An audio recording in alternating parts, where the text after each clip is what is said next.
Halo, selamat malam. Kembali lagi bersama saya di channel Upil Trading. Malam ini saya akan membahas sebuah saham. Pasti teman-teman nggak asing dengan dengar namanya. Produknya pun pasti juga nggak asing, yaitu saham ICBP atau Indofood CBP Sukses Makmur TBK. Saham milik grup dari Anthony Salim. Saham konsumer atau saham bisa dikatakan itu saham yang bergerak dalam bidang retail juga ada. Consumer kayak mie, kayak kebutuhan pokok kayak gitu seperti produksinya. Jadi nggak hanya mie aja, ada merek-merek lain seperti kecap, minyak atau bahan pokok yang lainnya itu ada. Produksi barang yang ada produksi dari Indofood itu ya pasti produknya dari Indofood ini. Oke, dari chartnya menarik sekali ya teman-teman. Kalau dilihat dari chartnya, dia tertahan di area resisten. Oke, nanti saya akan bahas yaitu polanya. Yang pertama-tama yang akan saya bahas dulu yaitu pakai indikatornya aja dulu. Hari ini terpantau ya teman-teman, terpantau kenaikan 2,59% ke harga 1.900, harga yang sangat bagus sekali. Oke, yang pertama-tama saya pakai dulu indikator moving average 20, 100 dan 200. Dari ketiga indikator ini dalam keadaan uptrend, terutama dari MA 200 dan 100 jaraknya sudah jauh. Lalu untuk MA 20 barusan tertembus juga kenaikannya. Jadi sudah positif ini saham ICBP dalam keadaan uptrend sekali. Saya lihat aja dulu ke time frame belakangnya dia pernah. Oh ya ini. Dia harga tertingginya ini di berapa ya? 12.600 lumayan tinggi.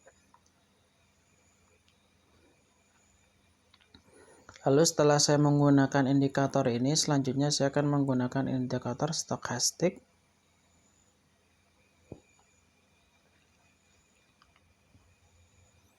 Dari stokastik bagus sekali, ada suatu pola yaitu golden cross. Crossing antara garis merah sama garis oranye di stokastik RSI. Ini ya teman-teman, kalau teman-teman kurang paham ini saya lingkari biar teman-teman ini paham. Ini crossing kan ke atas ya. Sudah dipastikan harganya akan reversal atau berbalik arah menuju area jenuh beli kalau sudah terkonfirmasi. Oke, lalu ada lagi indikator yang saya pakai yaitu indikator MACD.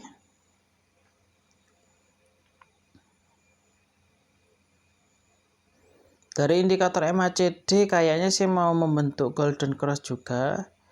Tapi ini teman-teman ya juga hati-hati. Kalau semisal dia melebihi mana ya?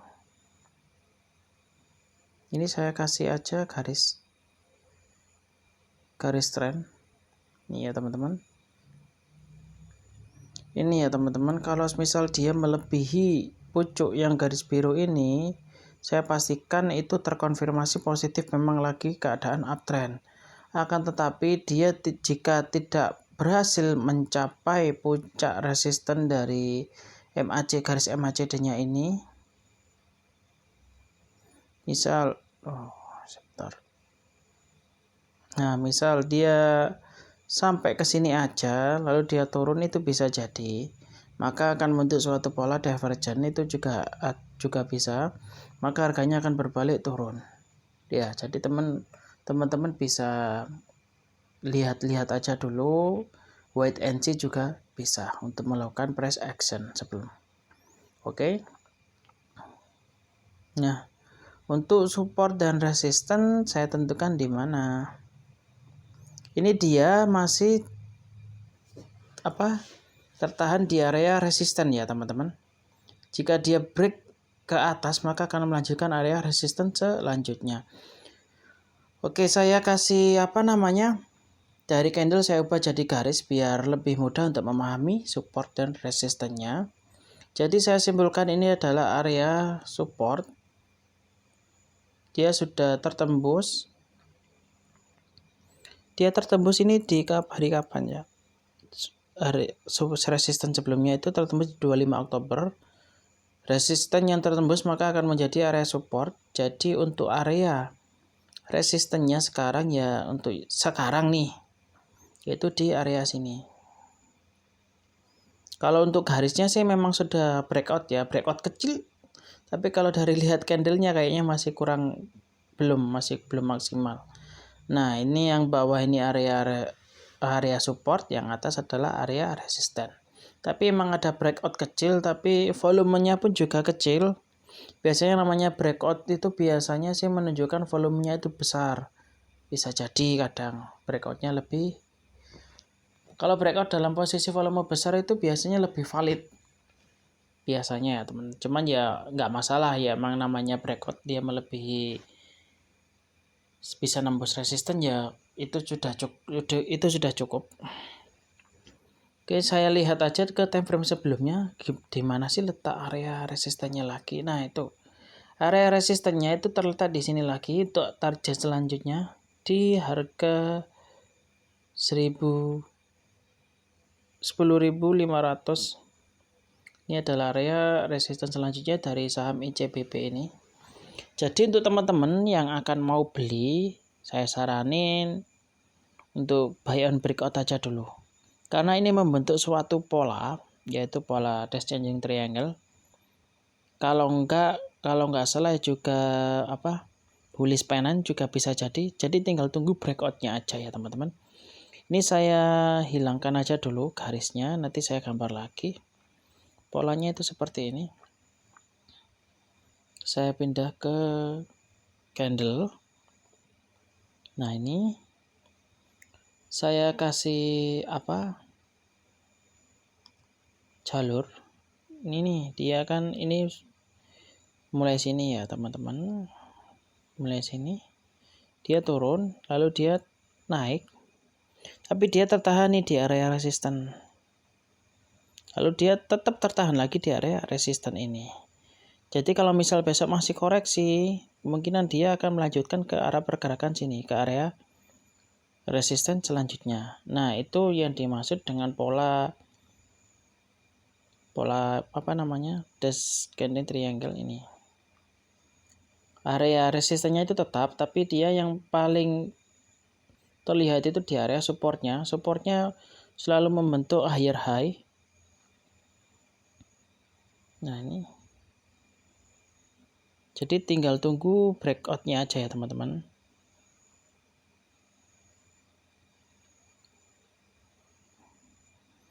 Kalau saya kasih jaraknya ya ini. Kalau semisal dia nggak sampai mana yang ini. Kalau nggak sampai sini ya berarti ya. Jadi kayak tunggu aja ke sampai area sini. Kalau semisal dia sudah breakout ya beli aja juga nggak masalah. Oke, itu pola yang terbentuk jika polanya ini valid. Jadi kalau semisal dia breakout pasti akan menuju area selanjutnya, yaitu di harga 10.500 ya teman-teman. Jadi untuk teman-teman yang mau beli saham ini, teman-teman jika dapat kesempatan maka beli di area supportnya aja. Kalau misal dia masih bisa turun, kalau belum dapat ya misal dia sudah terlanjur breakout ya buy on breakout pun juga bisa. Tapi kalau buy on breakout kan kadang cepet turun nih, ketika dia tembus resisten breakout lalu besoknya itu pasti turun, biasanya seperti itu. Jadi beli aja buy on breakout juga bisa, mau nunggu koreksi lagi pun juga bisa. Untuk titik entry belinya misal dia ini saya kasih aja area support aja dulu. Ini area supportnya. Jadi kalau misal harganya turun ke sini ya bolehlah dicicil dulu, atau buy on breakout juga bisa. Jadi di area sini belinya, setelah dia breakout pastikan valid breakoutnya juga bisa ya teman-teman. Tapi kalau saya melihat untuk bulan-bulan Desember ini termasuk salah satu saham yang terkena dampak dari window dressing itu tadi, saham yang hijau-hijau pada saat akhir tahun. Biasanya seperti ini. Saham-saham sektor consumer ini biasanya sering kayak gitu. Jadi saya pastikan ini saham ini bakalan naik sampai bulan Desember. Karena kenapa? Window dressing itu pengaruhnya juga sangat besar sekali. Perusahaan itu berlomba-lomba untuk mempercantik laporan keuangannya pada tutup buku akhir tahun. Jadi kenapa rata-rata window dressing itu pas Desember itu rata-rata saham naik ya, karena itu tadi. Perusahaan berlomba-lomba untuk memberikan laporan keuangan yang terbaik karena penutupan akhir tahun. Nah, biasanya Januari ini biasanya anjlok-anjloknya. Jadi untuk teman-teman yang menunggu momen-momen window dressing, ya saat inilah adalah saat yang cocok untuk membeli saham-saham yang sekiranya Desember itu naik, teman-teman nanti bisa jual di bulan Januari. Biasanya seperti itu siklusnya. Oke. Sekian analisa dari saham ICBP ini atau Indofood CBP Sukses Makmur. Jika teman-teman ada pertanyaan atau sanggahan atau ada analisa lain dari pendapat lain dari analisa saham ICBP ini, boleh share di kolom komentar. Oke, sekian dan terima kasih.